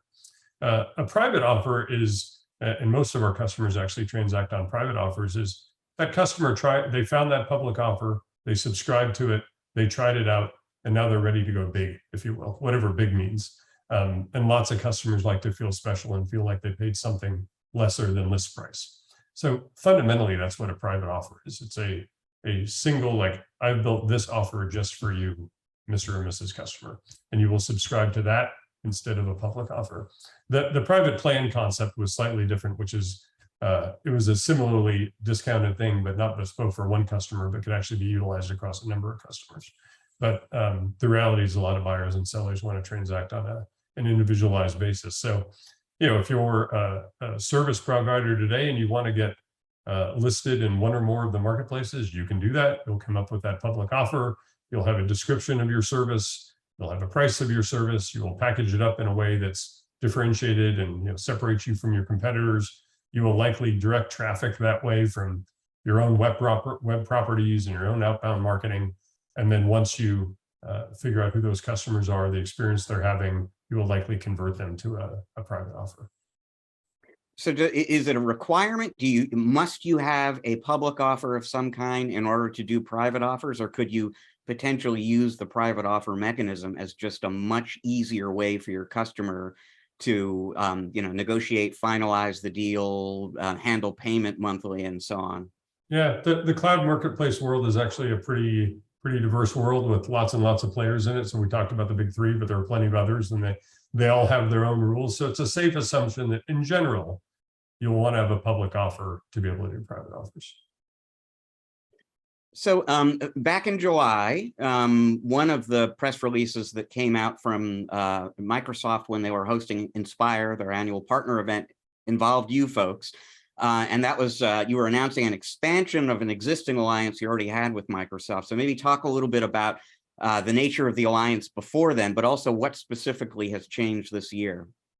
Yeah, no, we were super excited for the announcements in Inspire and for just the evolution of our partnership with Microsoft. So, you know, as you might expect, we support places where buyers and sellers want to meet. And for a long time, Microsoft has been in that camp. And you know, we would work to make that as easy of an experience as possible. The next evolution, the partnership really hits in a couple of big areas. The first one is technology, which is Microsoft's an awesome innovation machine, and they're putting a ton of innovation into the marketplace. The transition to private plans is one example of that.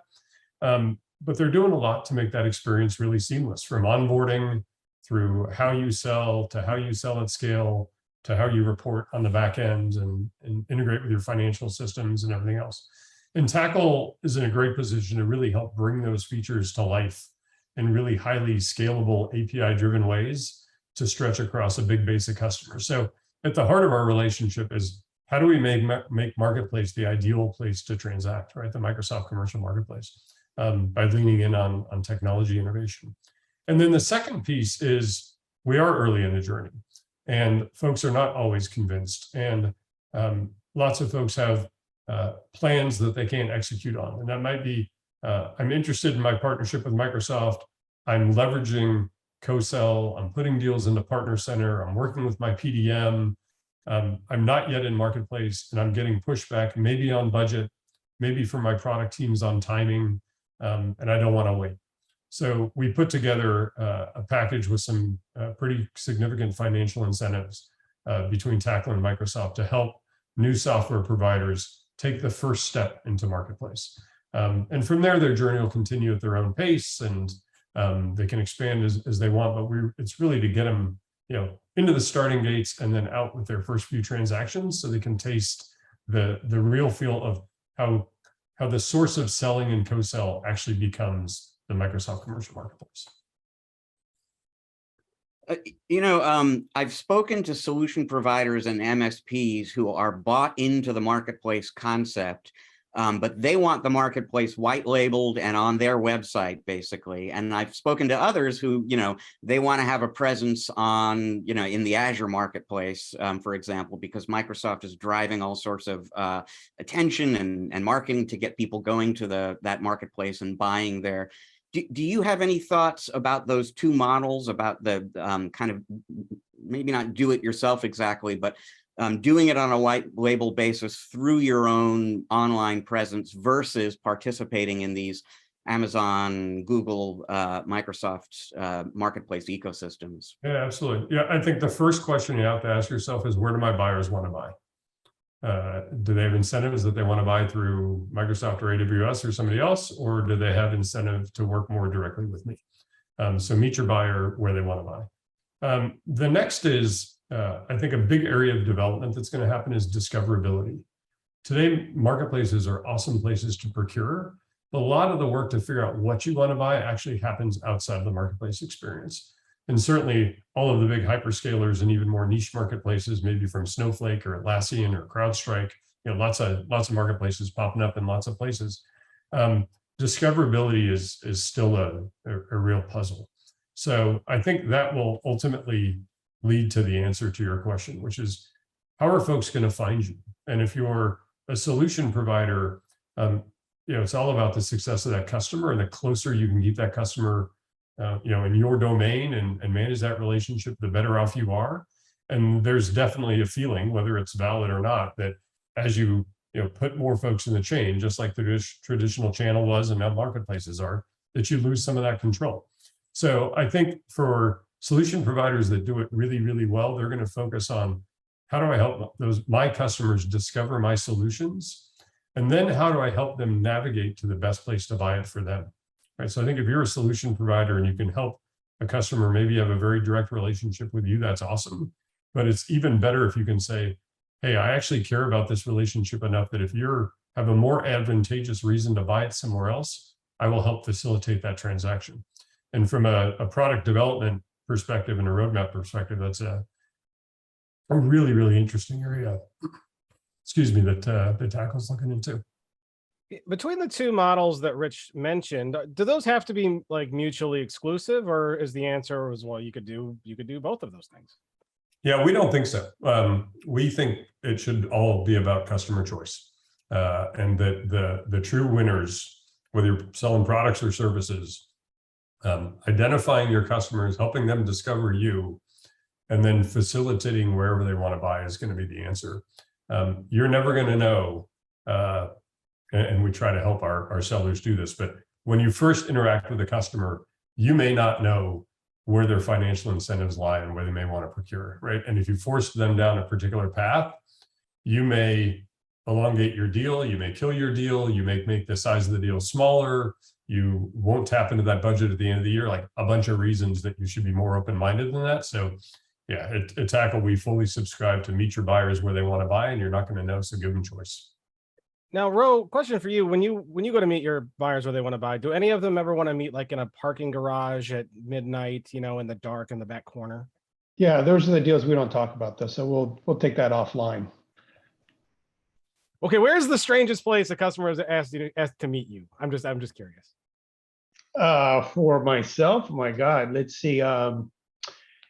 Airplane hangars. That's one place. That's kind of you thinking you're going to go into some CIA drug deal or something, but you're walking in an airplane hangar. So that's kind of, I'm hoping I'm not getting a black hood put over my head and taken off someplace. So that was an interesting one. I find your best customers meet you on the other side of a seafood tower at a steakhouse. Yeah. But I feel pretty good. I was in an Uber last week in Miami at a partner conference, and I think I closed a deal in an Uber last week, which was pretty cool. So I probably should have tipped better. Yeah, the Uber driver would have been like, wow, that was a big tip. The Uber driver was smart to be like, hey, you know what? I get 5% recurring for however long this deal lasts. That's a pretty, yeah. It's Uber drivers as a service. That'd be pretty cool. Just before we move on from that last topic we were talking about, I just want to clarify something. So I know, so for the folks in the audience here who are thinking, I know where my customers want to buy, they want to buy, you know, through me. I know some of the big distributors, the Ingram Micros of the world, can help their partners create white labeled marketplaces and embed those in, you know, the solution provider's website. Is that something you guys do too? We don't actually. We focus squarely on what we think we're great at and best in class at, and that's helping software providers, you know, get to market in digital ways and cloud marketplace ways. And we don't build marketplaces. There's certainly other companies that do that, and over time we may team up with those folks. And you know, the age of the ecosystem it's being called, but we don't help folks do that today. So something else I wanted to kind of ask you about a little bit, because we've been talking about marketplaces chiefly as a self-serve kind of experience, and you know, appealing to buyers, end users who like being involved in aggregating and completing deals that way online. But a statistic that I got earlier this year, I was writing an article about marketplaces, and I interviewed Jay McBain from Canalys. Jay is, I mean, very, very bullish about marketplaces and the importance of marketplaces for the channel in the future. And he told me 24% of deals done through marketplaces today are, as he put it, third-party assisted, meaning that in a lot of cases, the deal happens through a marketplace, but essentially it gets negotiated completely or partially the way a traditional deal does. And then the partner goes into the marketplace and kind of assembles everything that way, again, to sort of simplify the provisioning and the billing and so on. To what extent should folks in the audience here think about marketplaces potentially just as a sales acceleration tool for their own use? Yeah, I think Jay might be a triplet, because I saw him in Miami last week and I see him on LinkedIn profiles that he's everywhere else. So I think we should look into maybe the siblings of Jay McBain. But now he's Canalys awesome. has a big they have a big cloning program over there. Yeah, they might. Yeah, he's a huge voice for the partner ecosystem, which is just awesome. And yeah, I think what he's saying is very fair on where marketplaces are today. A lot of the spade work from discovery up through what the deal is going to look like still happens in conversations, much like they did 3 years ago, 5 years ago, 10 years ago. But I don't think that's where we're going to be in a few years. Like I've had this dream of, I call it the big dial in the sky forever, where if I simplify buyer behavior down to a really basic level, it's, and I mentioned it earlier, like I want to make sure my solution's well architected, kind of endorsed by my cloud provider or whatever big thing I'm trying to snap it into, and that my peers would embrace this decision. And if I went to, an ISAC, I would find other financial institutions that did the same thing, like, and it'll pass my auditor. Like, I want to know my solution's good, and then I want to know I got a fair price. And for decades, we've been writing most favored nation clauses into contracts that people stuff in file cabinets saying, if you ever offer a better price to somebody else, I get that price. And I don't know if anybody's ever got a better price. So I laugh about it. But I think that's the level of transparency customers want. Like they want to go to a big dial in the sky and say, hey, I'm buying solution X and I'm going to buy 19,000 widgets of it. And you turn the dial and the price drops in real time and you hit the button. Like that would be amazing. That's not where we are today, right? It's a back and forth negotiation. It's 5 quotes. It's a end of quarter discount. It's a, oh, if you're a public reference, I'll give you an extra 5% off. Like a lot of that stuff hasn't changed, right? But I think we will see it change. It's just taken time. But I think Jay's pretty darn accurate in terms of the current state of the state. Yeah, the nature of wheeling and dealing is probably not going away anytime soon. Ro, I want to give you one opportunity to chime in. So you've listened a lot about marketplaces. Are you doing any of your business right now through these marketplaces? Are you looking to kind of move more of your business to that? What are your thoughts? Yeah, it's interesting that Sanjay's on the call because when we are traditionally a services provider, right? So we're a systems integrator. We build solutions around SharePoint and Teams. And through the course of that, we've developed some of our own IP to list it onto a marketplace. And to be honest, we spent more time probably figuring out the marketplace and getting the appropriate hooks in place to be able to sell it than we did actually developing the solution. It was pretty cumbersome to do that. So I can imagine that for companies wanting to do this on a larger scale, it doesn't represent a large part of our business, but for companies are a little bit more serious and wanting to on a larger scale, working with a company like Sanjay's would accelerate that process greatly for them and give them access to much larger audiences. For us, it's like I said, it's not a core part of our business, but it is something we're interested in. Interesting. All right, cool. Well, Sanjay, one last question for you. Let's say you are at a steak and seafood restaurant. Do you go steak? Do you go seafood? Or do you do both? Or what kind of seafood do you do if you do seafood? Who's buying? Let's say your client's buying. So the menu. Our client's buying. Yes, the menu is wide open.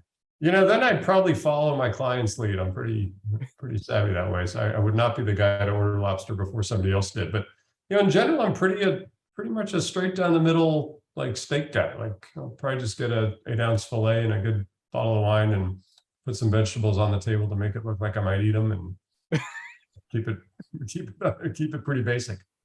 Sanjay, we got a lot in common, I think. We'll have to pick that up later on. Well, fantastic stuff. Very insightful, very interesting. I'm sure this is something that a lot of partners are looking at, and they're trying to figure out like what best way to leverage and how to kind of get involved in the marketplace scene, because I know it's growing and it's building, and it's cool that Tackle is doing some things to try to facilitate that and make that easier. Just out of curiosity, where did the Tackle name come from? Is it like a fishing reference? Is it like a football reference? How did you come up with we were founded by a couple of guys out of Boise, and they're pretty outdoorsy, whether they're fishing or hunting or this or that. We actually have the website Tackle.io because tackle.com will take you to Bass Pro Shops. They're not quite willing to give that up yet, but we got tackle flies on our hats, and kudos to our marketing team. They've just done an awesome job with the brand, and it's kind of a cool, sexy brand. And people end up saying a lot like, I'm trying to tackle this problem, or I'm trying to tackle my cloud provider relationship. So it's been a super fortunate brand for us, and one we really thrive on. We got a bait shop where you can go buy swag, and internally we have a tackle box where you go for information. So we've really had a lot of fun with it over the years, and we'll see where we take it from here. Oh, that's awesome. Very, very cool. Well, for anybody who wants to learn a little bit more about Tackle and what you provide, or get in touch with you, get to know you better, how can they do that? Where can they go? Where can they find you? Yeah, hit me on LinkedIn. I think I have like 6 Twitter followers, so I probably wouldn't spend a lot of time there, but hit me on LinkedIn. And if this podcast, piqued your interest, I would love to get your thoughts and your opinions, and even probably more so your highly opinionated opinions on, what marketplaces could mean for the channel, what could mean for service and solution providers, help shape my thinking a little bit so I can broadcast it back out in opportunities like this. Awesome stuff. Well, thank you so much for coming on. It was a pleasure to have you, and hopefully we'll have more discussions about marketplaces in the future, and we'll certainly look to have you back then. With that, we're going to take a short break. When we come back, Ro Kolakowski will be joining us on the other side. We're going to break down the show, usually have a little bit of fun, but in order to find out what happens, well, you're just going to have to stick around. So do that, and we'll be back in a minute. See you then.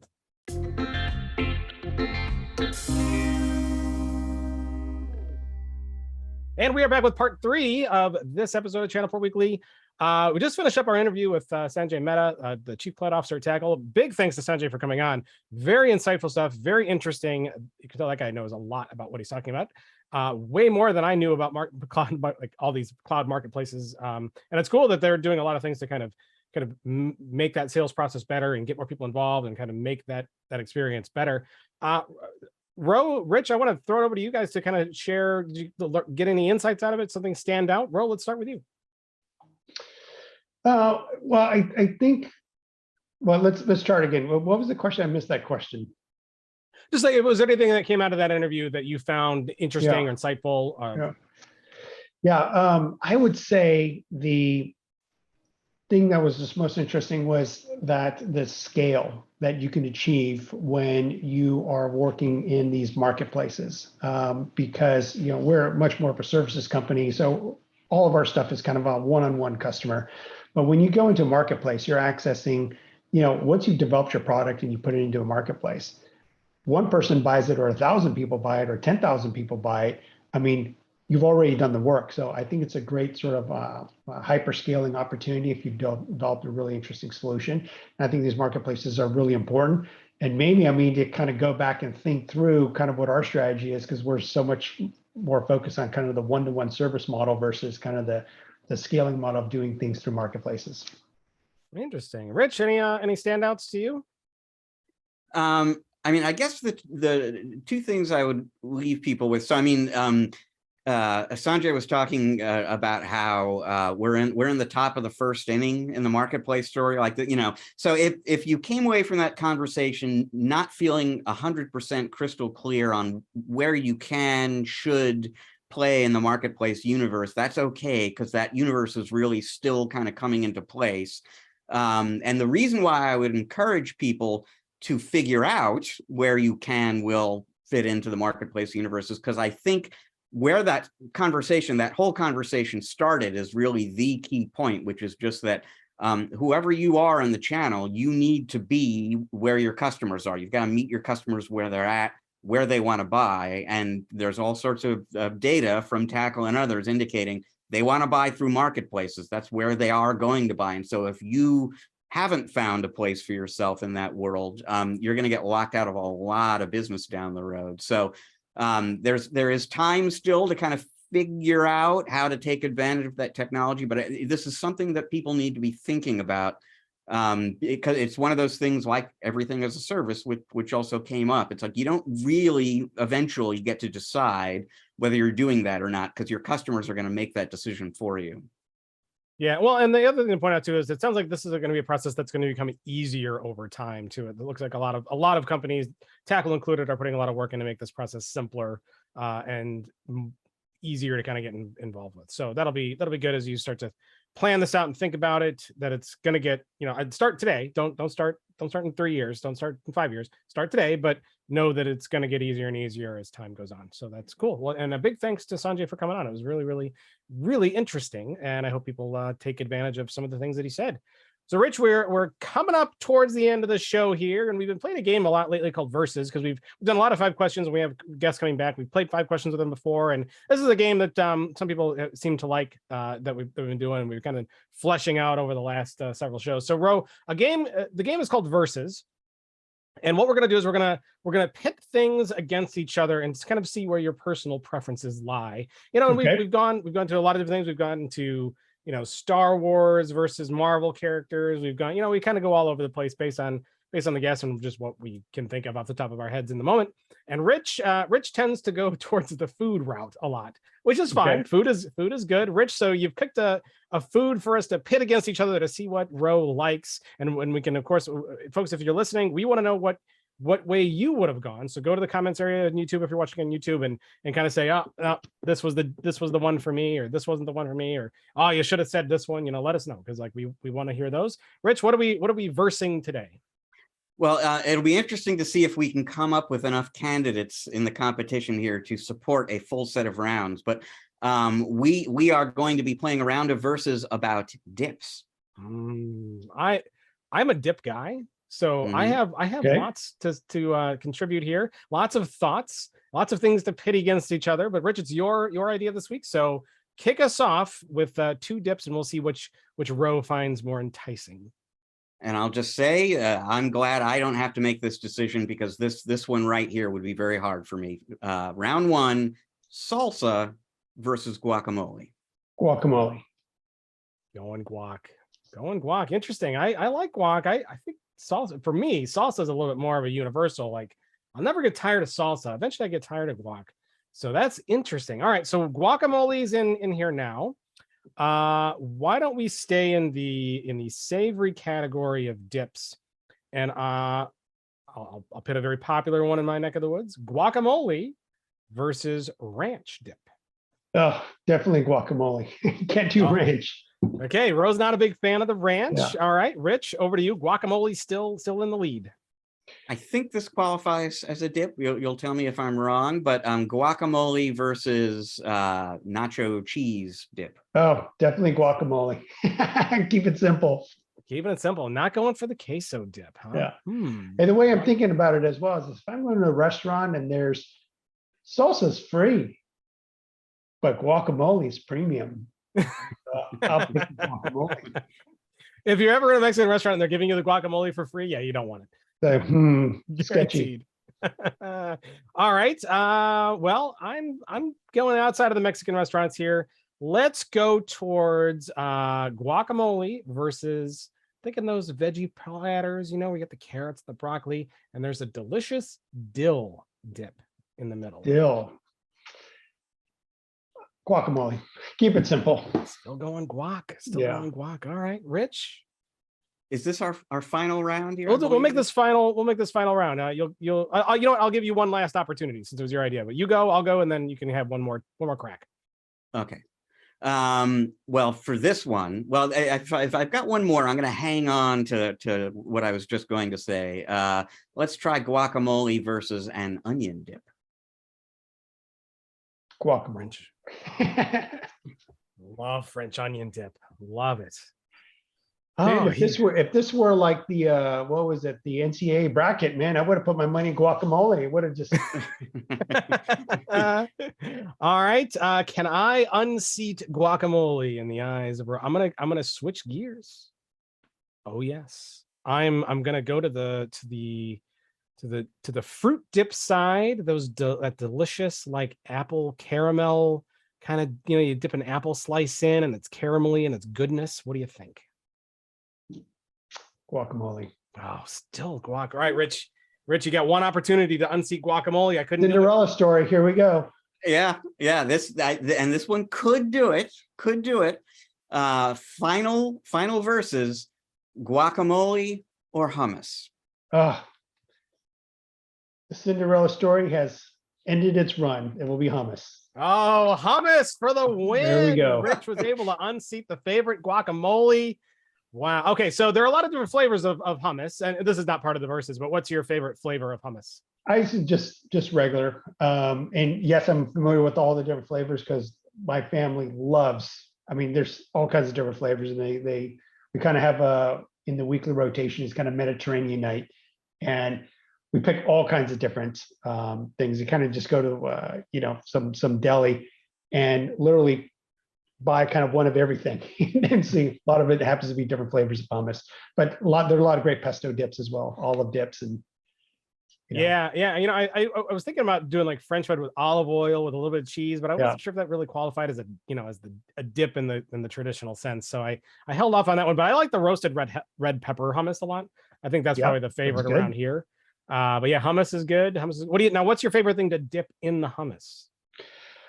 Typically, it will either be, pieces of pita bread, or, we just put it on rice and stuff like that. So I don't know if I've ever had it on rice. We like the pita crackers. Like we do those here a lot. But yeah, breads are good. We'll dip like carrots and that kind of stuff in it as well. It's pretty good. Rich, what's your favorite flavor of hummus? I think I'm with Ro. I like the red pepper too, but I think the classic is my first choice if I'm picking among them. And I mean, one thing we could debate is more or less garlicky. I lean in the garlicky kind of direction. Roy, garlicky guy? No, less for me. Less on the garlic. He I always knew Ro had good breath. That's why he avoids the garlic hummus, because he wants to have. My wife loves the garlicky stuff. That's because she's trying to keep you away, so that makes sense. Yeah, she'll literally eat the raw garlic cloves. I'm like, wow, that's at a different level. That's hardcore. Wow. Yeah, I like garlic. I don't know if I like it that much though. Yeah. Whoa, boy. Interesting. Well, fun stuff. Hummus today is the champion of dips. If you disagree, and many of you out there might, or if there's a dip we missed or should have pitted against each other, the next time Ro's on, maybe we'll pit hummus against a new stack of dips to see which one reigns supreme, or we'll do that with another guest host. So let us know, podcast@channelpronetwork.com, what dips we might have missed or what we should have had. What's your favorite dip? And we will pit it against each other with other ones, or of course leave a comment at YouTube, or send us an email, all that stuff. That's what we want to do. Rich, it's been a great show, but we're not done quite yet. Why don't you tell us what we might have missed and what might be coming in the week ahead, and also preview the fact that there will not be a show next week, but I'll have you tell folks that. Yeah. Well, so if you want to catch up on stuff you might have missed this week, the best thing to do is go to channelpronetwork.com on Fridays. Look for the In Case You Missed It post by our own James Gaskin. This week, he's going to have all the news for you from VMworld, or as VMworld Explorer, as they call it now. Some new desktop processors, gaming processors from AMD. And I'll just kind of leave you with footwear for penguins. He's got a story for you about footwear for penguins that's actually kind of adorable. You're going to want to check that out. Coming up next week now, we are going to be in Washington, D.C., as we said, doing our show. So that's why we're not going to have an episode for you next week.